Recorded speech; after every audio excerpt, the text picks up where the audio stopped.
All right, welcome to Tuesday. My name is Ultra David, and this is James. How's everybody going?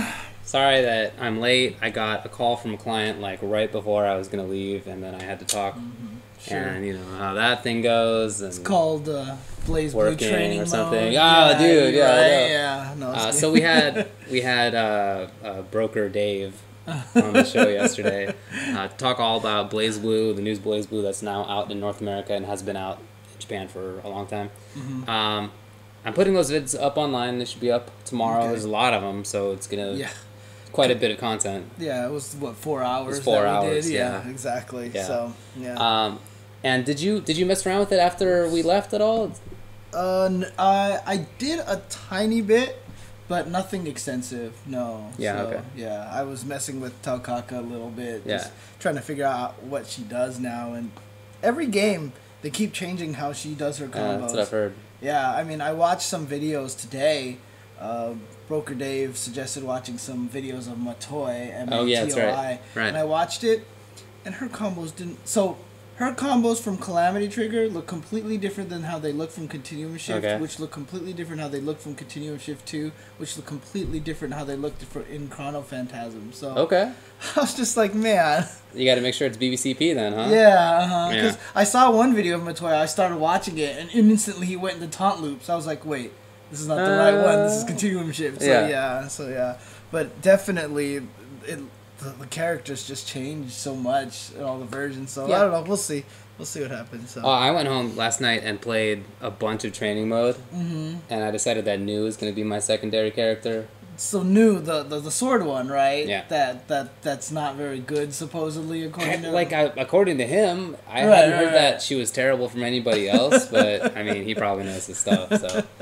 but, I mean, that doesn't matter that much to me. I just wanted to play, like, a very zone-heavy character. Right. I always like playing that, you know, like, I got the grappler character, I got the zoner character. Yeah, exactly. So basically, you have Dulcim and Zangief. Yeah. So. Maybe it's more like Q and Zangief, but, yeah, or Q and Dulcim. Right. Okay. Anyway, I'm really enjoying that game. I definitely suggest people check it out. I personally, I kind of feel like this is a totally weird comparison. It's like Injustice to me in that the game, the character designs, the character gameplay designs are all weird. Yeah. They all have like some weird gimmick that almost all of them.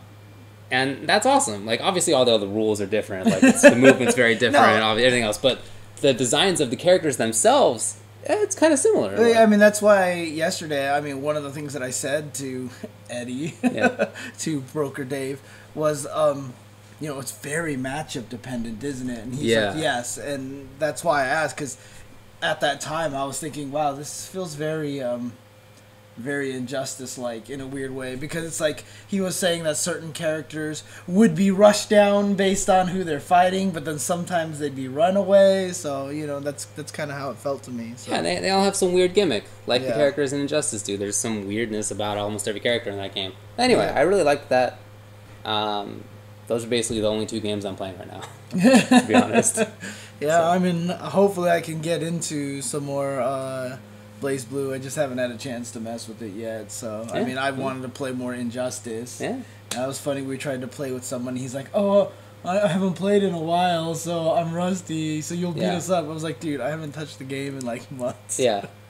So well, hopefully we'll get that going. Yeah. Anyway, so there were a couple of tournaments this weekend. A couple of big tournaments. Yeah. And not in North America. Well, I guess not. There were some, but there were really big tournaments in East Asia and in Europe. In like Northwest Europe, I guess. Right. In Scotland. Right. And these were both ranking tournaments for Capcom Cup, the Capcom Pro Tour. And in fact, I think they upgraded the global... So the IGT tournament that took place in Korea was the CafeID tournament. It was the first time for them trying to... do a really big major, so they're trying to set something, which is awesome because, like we said, Korea, powerhouse of esports and competitive gaming, doesn't have a major for fighting games. Yeah, and it's located right next to Japan. Well, very close to Japan. China's there. Singapore's not too far away. It's closer to Australian guys than it is than we are. So the points were upgraded to premium point level, just because of the level of competition there. Yeah. So I mean, you know how when we went to, like, whenever we go to Canada Cup, the brackets are ridiculous there, right? Because he always flies out all those teams and stuff like that. This was like that, but maybe even harder. Like, the level of competition that was at that tournament was just dumb. Like, it was, you just looked at it and there was just, yeah, I mean, it was pretty much like a who's who of Street Fighter at that point. So. Yeah, it was. So that's Street Fighter 4. We'll talk about that in a second. But, you know, for CafeID, the highlight is KOF. Yes, that's their favorite game. And in fact, that game had the highest prize money, It was $10,000. And I think that $10,000 was for first place. Right. It wasn't even like 7,000, yeah. 2,000, 1,000. It was 10,000 for first place. That's what I've heard, yeah. Yeah, which is crazy. Yeah. And so I guess we'll quickly go through that first. Sure. Tokido won it. Yeah. So with all that talent there, he's just such a amazing player. When so I'm always rooting for Tokido because he's my favorite Japanese player. I love him to death because he's just a cool guy, whatever. And he got second place to Mago. He was in winner's bracket in grand finals in Street Fighter 4. And so Mago came back and beat him 2 sets. And when he did that, I was so heartbroken for Tokido. I was like, oh, poor Tokido. Then he won KOF and got 10,000. I was like, well, you know what? Not too shabby. Don't feel bad for him at all anymore. Not too shabby. Yeah, so, definitely. Yeah. So he won. I think that's so cool. I know he's been playing that game for a long time. But I remember hearing when 13 came out that, like, he was training with other people to, like, learn from them. Yeah. Like, he wasn't yet an expert in KOF. Like, he had played KOF, but he wasn't, like, an expert in it. Yeah, I remember at the last Canada Cup, I was there, and I tweeted out the bracket there, and it was another one of those, like, similar death bracket kind of things. Tokido got to grand finals in that, so, I mean, he must just be putting in the work in that tournament, or in that game, I should say. And, yeah, it looks like it paid out for him, because he's definitely taken that, yeah, so... Definitely. Yeah. E.T. got second. Coco got third. Fox after that. Then Mad KOF, guy who did pretty well at Evo a couple years back. Yeah. Xiaohai after that. Ren and Frianel. And then a lot of Lacid, Verna, a couple guys who did well at Evo. Our Northern California representative that that a bunch of people sponsored to send out there, Mr. Canabalito, ended up tying for 13th place there. Did you say Northern California? Did I say California? I think so, but you meant North America. I meant North America. Northern American representative. My bad. Okay. Right. Dude, I literally, like, took a nap before the show because I was so tired, so my brain is... I ran here after dealing with law and stuff. I don't know what's going on, so don't worry about it. Sorry, my bad, guys. So, yeah, people paid for Canabalito to get out there. They there was a whole campaign to get him the funds necessary, which I think is super cool. He's a good rep to get out there, as you said. I mean, he did well. He got 13th place in a super stacked KOF tournament. Yeah, so. all these tournaments were ridiculously. Every game was ridiculously stacked. So, but do you want to move on to? I mean, let's skip Street Fighter for a second. Sure. And I want to talk about Marvel because this one was really interesting because Nemo won Marvel over Justin Wong. He sure did. Now the interesting thing about it was that they played at 1st to 15 the day before. I heard. And Justin won that. And do you know how? Well, this probably says how well he won it. 15-9. Yeah, he won it. He won it pretty soundly. And after Nemo defeated Justin in the tournament, he actually tweeted out that he 100% would not have beaten Justin if they hadn't played that exhibition. That sucks. So... I mean, it's like kind of on Justin for playing that beforehand. Yeah. I think he even had some words about that. Yeah, he said that he didn't want to. I didn't realize that. At some point, he was like, maybe not, but then can we do it after? But then a whole bunch of people were like, oh, let's get this out because we don't have time. And so, no. So, I mean, like, a lot of tournaments do have exhibitions nowadays. Yeah, right? They do. How do you feel about that? Like, this is obviously a problem that may come up later on. like at other events? Sure. Like if you set up what if it was like, hey, let's do this awesome Green Ace versus PR Rog, kind of setup like they did at CEO last year, and then they run into each other at the tournament, which has happened a lot of times, Very possible. Like, how do you just do it and just let it rock? Yeah, no, that's definitely a good question. Definitely a good question. The only thing that kind of jumps to my mind at the start is trying to make it so that people who play each other in the exhibition are not on the same side of the bracket. But obviously, if they both get to grand finals, there's nothing you can do about that. Yeah. Right? I don't know. I don't know what you do about that to fix that. I feel like that's just an inherent problem with having exhibitions earlier. Right. If you're gonna have an exhibition, maybe you save it until afterward. Although at that point, the climax of the tournament is over. Everybody knows it. Just might be an inherent problem in having exhibitions. Yeah, pretty much. I mean, but does that mean that this is gonna make more players, you think, refuse to do them? Well, that's what I'm worried about. Maybe you're right. That wouldn't surprise me at all. And if, honestly speaking, if I were a player still and I were asked to be in an exhibition, I probably wouldn't do it. I'm serious. Interesting. Unless there's enough side action to like make it worthwhile in any case. But barring that, if I felt like I had a real chance to win the tournament, I probably wouldn't do it. Interesting. Yeah, I'd probably save my stuff. Yeah, I mean, it was just an interesting situation that happened there, and I found it very fascinating. Yeah, no, especially because Nemo literally tweeted afterwards, I would not have won. He fully admitted it. So I'm just curious. That's all. So. Yeah, I mean, so some people in the chat are saying better play wins overall. Yeah.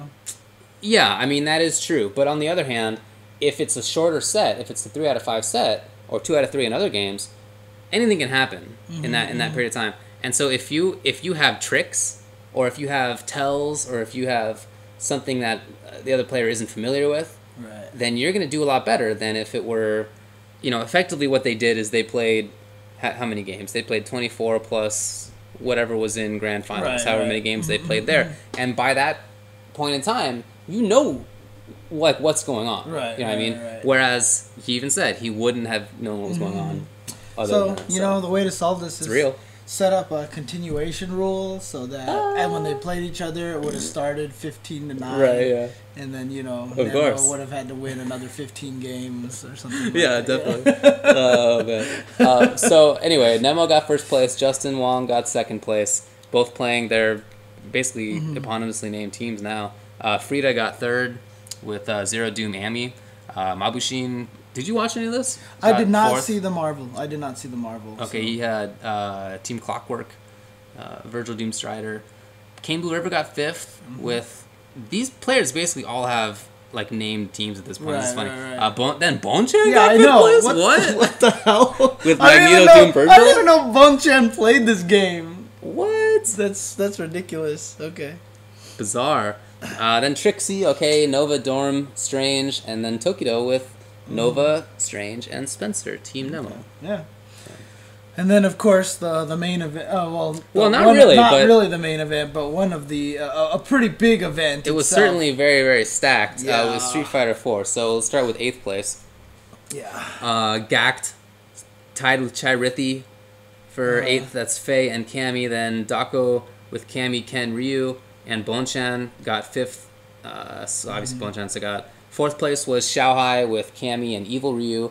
3rd place was Fudo with Fei Long. 2nd place was Tokido with Akuma. And then 1st place was Mago with Fei Long. Yeah, and Mago, finally wins a big one. Yeah, exactly. So it has been a long time coming.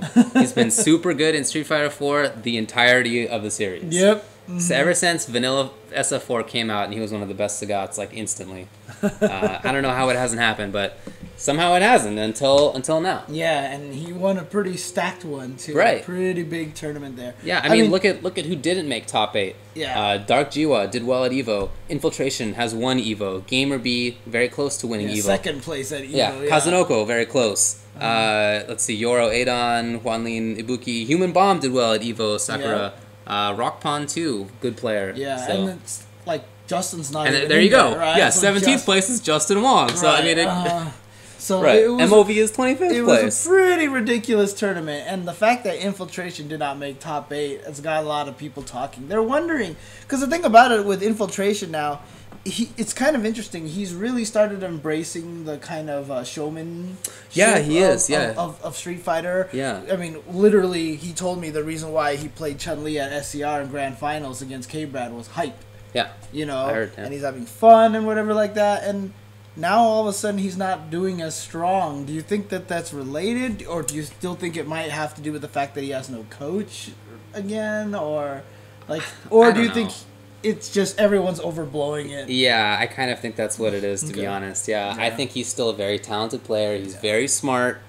He can think well for himself. Okay, he doesn't need a coach. It's helpful, of course, as you've talked about, but he doesn't need it. But yeah, I think that he had this year in 2012 that was really, really strong. He was a good player before that, but then he really stepped it up like all of a sudden. And, and nobody could solve him for some period of time. And I mean, if you recall, like he was already not winning every tournament before the whole like laugh thing happened, right? So before this like more outgoing version of him.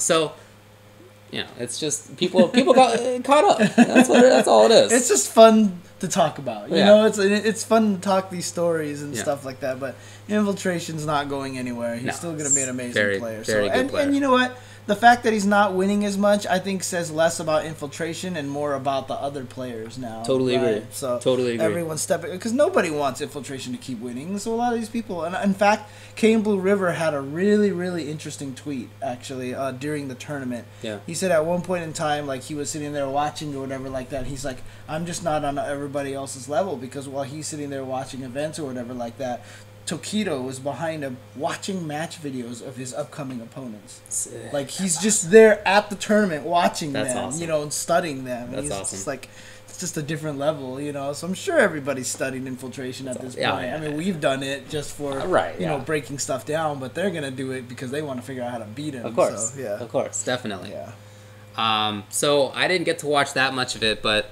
I did see some of that Street Fighter 4 in the top 8, and it was really good. You know, all the matches were super legit. Some people have talked about the results, so in terms of characters. So Faye Akuma, Faye, Cammy, Evil, Sagat, Cammy, Ken, Ryu, Cammy, Faye. So we have 3 Cammys, we have 3 Fays, there's an Akuma in there. It's pretty top heavy in terms of tiers. Yeah, so it's really interesting because all the other tournaments have been so like very diverse and everything like that, and then even the major of major tournaments, right? So but then all of a sudden this one comes out and it's like you said. So the top 3 characters everyone always says is Phelan, Kuma, Cammy, which took 7 out of the top 8 spots, right? And the only one that didn't was Bonchan Sagat, which is again just. He's ridiculous. Oh my testament. God. That comeback that he had was just like unbelievable. But I mean, interesting enough, Ryan Hart did win with Sagat too. So maybe Sagat's not as terrible as everyone I don't think thinks. he's terrible at all. I don't think that he is a top tier character. Oh, no. And I don't think he's a top 10 character. Yeah. But he's like right on the cusp. And I think he gets blown up by Cammy. Like when at that Canada Cup with the Shanghai versus Bonchan match, I mean it was painful to watch how much work Bonchan was going through and watching Shanghai just blow him up. So. For sure. He's just a character who's like most visible users are really, really good players. Exactly. I really feel like that's what it is. Yeah, pretty much. So anyway, about the tier situation, this is really the first time that it has been so top tier heavy. If this were to happen more often, if this is the start of a bigger trend, then maybe it's something to worry about in terms of balance. But it's so such an oddball in terms of results that I don't really think it has that much to say about whether the game is balanced or not. So exactly. That's my take on it. And it. I mean, you know what? We know another version's coming out already. The delayed wake up is getting put in there and all this stuff. So it's like, for sure. You know, there's almost no reason to even be concerned that it's top heavy right now. You know what I mean? That this result is top heavy, because even if it trends down there, dude, Evo's not even going to be playing this version of the game. That's a good point. That's a good point. You know, well, change is coming. Let's talk after the break about a tournament that had very different character results right, over in Hypespotting. Okay, no problem, no problem. So take a break right now. Is there anything else you want to say about the... I do want to give one last shout out of that tournament. Dude, Z is like the trooper of troopers. Oh man, he was on there for so long by himself. By himself. It's not easy to do it by yourself. Dude, let me tell you. After the that's why he rambles so much. Okay, because you just gotta do that in order to stay on there. After the weekend of SCR, even Genesis and Ringe were like, "Wow, I have so much respect because we had to do this 3 days in a row. It's a lot of work."